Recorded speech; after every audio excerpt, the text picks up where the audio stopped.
Baik, kita pindah kepada kaidah yang ke-12. Ya, kata beliau as-saniyah asyara. Kita taghayyuri 'adatil mu'tadah. Kaidah yang ke-12 tentang perubahan kebiasaan perempuan yang memiliki kebiasaan. Memiliki kebiasaan haid. Ya. Kata beliau taghayyuru 'adatil mu'tadah bi khamsati asya'. Perubahan kebiasaan seorang perempuan itu dengan 5 perkara. Yang pertama ziyadah, karena ada tambahan. Ada tambahan. Ya, contoh misalnya seorang perempuan kebiasaan haidnya 5 hari. Kebiasaan haidnya 5 hari. Ternyata bulan depannya dia haid 7 hari. Ya, ada perubahan atau tidak? Hah? Dari 5 menjadi 7. Ada perubahan atau tidak? Ya ada. Perubahannya jenisnya apa? Tambahan. Tambahan 2 hari. Ya. Baik, sekarang apa yang dia lakukan? Nah, tadinya 5 hari kebiasaannya. Ternyata datang bulan depan darah hitam keluar sampai 7 hari. Hari yang ke-6 dan hari ke-7 dihitung apa? Dihitung haid atau tidak? Hah? Jawabannya tidak dihitung haid. Iya. Karena dia di luar apa? Hah? Di luar apa? Di luar kebiasaan. Iya. Di luar kebiasaan. Ya. Kalau ternyata bulan depannya lagi, bulan kedua, 7 hari lagi darah yang keluar, nah bagaimana menghitungnya? 7 hari ini. Dihitung haid atau tidak? Tidak. Kalau ternyata di bulan ketiga keluar lagi 7 hari, dihitung haid atau tidak? Ya, ini sudah dihitung haid. Ini artinya sudah berubah kebiasaan. Jadi 5 menjadi berapa? 7. Ya, nah ini punya pengaruh ya dalam fikih. Seorang perempuan di bulan Ramadan biasanya 5 hari. Iya. Dia haid. Sebelumnya 5 hari. Pas masuk Ramadan, dia haid, keluar darah sampai 7 hari. Maka dia lakukan, dia hanya menjalani haidnya 5 hari. Hari 6 dan 7, dia tetap apa? Dia tetap puasa. Hari ke-6 dan 7, dia tetap puasa. Ternyata masuk bulan Syawal, masih tetap darah keluar 7 hari. Ternyata masuk bulan Dzulqa'dah, darah juga 7 hari. Berarti sekarang sudah diketahui bahwa kebiasaannya telah berubah. Menjadi berapa? 7 hari. Sekarang muncul pertanyaan, 2 hari yang dia lakukan kemarin di Ramadan, dia puasa syah atau tidak syah? Hah? Ya, jawabannya tidak syah lagi. Karena sudah diketahui bahwa semenjak itu terjadi perubahan dan terbukti sudah berulang berapa? 3 kali. Jadi semenjak terjadi perubahan itu sudah diketahui bahwa itu apa? Puasa pada waktu itu sudah terjadi perubahan. Karena itu tidak syah. 6 dan 7 puasa yang dilakukan pada 2 hari itu harus dia qadha di mana? Di hari yang lain. Jelas ya, ini pengaruhnya. Baik. Jadi ini contoh ya. Contoh kebiasaan. Ya. Baik, bentuk kebiasaan lain. Saya beri ini jarak. Ya. Yang berkaitan dengan masalah jaraknya ya. Sebab perempuan itu kadang ada kebiasaannya bermacam-macam. Kebiasaan dari sisi harinya 5 hari. Dan ada perempuan yang punya kebiasaan dari sisi tiap kali dia haid. Jadi misalnya dia haid tiap 25 hari. Tiap 25 apa?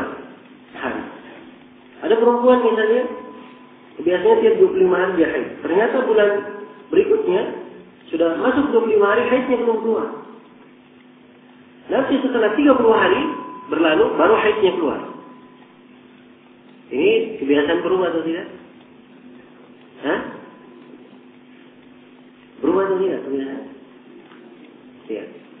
Namanya kalau dianggap kebiasaan belum harus berulang berapa?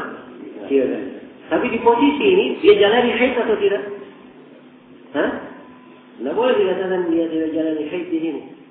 Kalau dia tidak jalani haid berarti dia tidak haid sudah. Ini haidnya mundur, ya. Ketika darah keluar, warnanya hitam, maka sudah diketahui kalau ini adalah darah haid. Seperti haidnya apa? Mundur. Dan ini tidak ada masalah, ya. Jalannya haid di situ. Iya. Karena kebiasaan di sini tidak begitu tampak fungsinya. Jelas ya? Beramal dengannya. Dan sama dengan kebiasaan dia punya kebiasaan 5 hari berubah menjadi 7 hari. Ini kebiasaan di masa sucinya. Kebiasaan di masa sucinya. Jelas ya? Baik. Kemudian yang kedua, dari perubahan kebiasaan, wanaqsin. Terjadi perubahan kebiasaan dengan kurang. Biasanya dia haid 7 hari. Masuk bulan berikutnya dia haid hanya 5 hari. Ya. Mungkin ada yang bertanya, loh bagaimana dia tahu haidnya cuma 5 hari? Ya. Dan ini jawaban kalau ditanyakan kepada laki-laki mau heran. Ya. Dan kalau ditanyakan sama perempuan itu adalah hal yang mereka maklumi. Sebab perempuan yang suci itu ada tanda sucinya. Yang disebut dengan nama al-qas'atul bayda atau al-qas'atul bayda. Jelas ya? Ada tanda putih. Ya, dimaklumi. Ya, warnanya kayak kapur, putihan. Dan itu diketahui oleh perempuan. Ya. Nah, ya mungkin ada yang bertanya, aku Ustaz pernah tanya perempuan semua. Ya. Maka saya jawab, saya nggak pernah tanya, tapi Imam Malik pernah bertanya. Imam Malik berkata, saya tanya kepada para perempuan tentang qassatul bayda, ternyata dia adalah hal yang dimaklumi di kalangan mereka. Ya. Nah, jelas ya? Jadi dia adalah tanda yang dimaklumi. Kalau sudah keluar, biasanya kalau sudah masuk harinya, kalau biasanya bersih hari kelima. Hari kelima kapan bersihnya? Pagi kah, siang kah, sore kah? Nah, ini macam-macam. Maka cara mengetahui bersihnya dengan apa? Qassatul bayda itu bagi perempuan. Dia lihat. Ya. Dan ada cara lain. Mungkin ada sebagian perempuan tidak memiliki qassatul bayda. Caranya dengan melihat apa? Darah sebelumnya. Kalau darah sebelumnya sudah cepat kering, ya, maka ini menunjukkan bahwa haidnya sebentar lagi selesai. Itu dengan cara mengukur ya darah. Nah, ini cara yang kedua, tapi ini jarang terjadi. Kebanyakannya pakai apa? Qassatul bayda. Baik. Jadi sekarang seorang punya kebiasaan 7 hari. Seorang perempuan punya kebiasaan 7 hari, ternyata masuk di bulan depan dia berubah. 5 hari sudah suci. Ya. Yang 2 hari ini bagaimana? Hah? Dianggap haid atau tidak? Jawabannya tidak dianggap haid. Ya, karena haid itu dia adalah sesuatu yang dilihat. Dalam Al-Quran Allah berfirman, "Yas'alunaka 'anil mahid, qul huwa adha." Mereka bertanya kepada engkau tentang haid, katakanlah haid adalah gangguan. Jadi dia dianggap haid kalau ada gangguan kelihatan darahnya. Ini darah tidak kelihatan. Kalau begitu, ya, langsung diambil. Jadi kalau dia kurang, maka langsung dihitung apa? Suci. Selesai, tidak ada masalah. Ya. Kalau ternyata bulan depan keluar 7, maka tidak ada masalah. Itu dikatakan bahwa bulan kemarin ini terjadi sesuatu yang luar biasa saja. Di luar kebiasaan. Jelas ya? Nah, ini sama dengan perempuan yang nifas. Ya. Perempuan yang nifas. Batasan paling lama perempuan nifas itu berapa hari? 40 hari. Kapan darah keluar lebih dari 40? Darah yang keluar dari lebih dari 40 ini dihitung darah apa? Hah? Dihitung darah rusak. Atau darah istihadah. Kalau dia merah istihadah. Kalau dia hitam, maka dihitung darah apa? Dihitung darah rusak. Jelas ya? Ternyata seorang perempuan baru 20 hari sudah berhenti darahnya. Tidak keluar lagi. Maka ini dihitung suci atau tidak? Hah? Sudah dihitung suci. Ya, dihitung suci. Kalau ternyata setelah 5 hari berlalu, hari ke-25 keluar lagi darah hitam, bagaimana? Hah? Maka dikatakan dia tetap nifas. Sebab masih di masa apa? Masih di masa nifasnya. Masih di masa nifasnya. Jelas sampai sini ya? Baik, jadi ini contoh dari kurang. Jadi kalau dia kurang, maka asalnya haidnya sudah hilang. Kalau haid sudah hilang, maka tidak ada hukum yang berkaitan dengan haid yang berlaku. Dia dianggap suci. Harus dia sholat, harus dia puasa. Ya. Baik. Kemudian yang ketiga, dari perubahan kebiasaan, wa taqaddum. dan lebih maju ke depan. Lebih maju ke depan. Seorang perempuan biasanya haid di awal bulan. Sudah dia haid di awal bulan, tiba-tiba di akhir bulan apa? Keluar darah haidnya. Belum sampai di awal bulan, masih di akhir sudah keluar. Nah, ini berarti haidnya apa? Maju ke depan. Ya. Haidnya maju ke depan. Nah, ini termasuk pembahasan yang muskil untuk ini.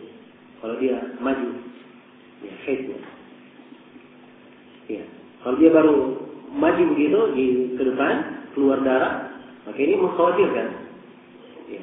Tapi karena dia di luar kebiasaan, asalnya dia tidak hitung. Itu asal. Dia jalani, dia tunggu di masa kebiasaan. Kalau ternyata di masa kebiasaannya tidak keluar, di masa kebiasaannya darah haid tidak keluar, ya.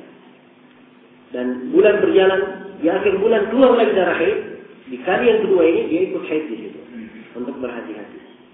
Jelasnya, walaupun belum berubah 3 kali, tapi ini ya, di awal bulan tidak keluar. Ya. Menunjukkan bahwa kemarin itu sudah apa? Sudah waktu haidnya. Sudah waktu haidnya. Nah, ini yang berkaitan dengan apa?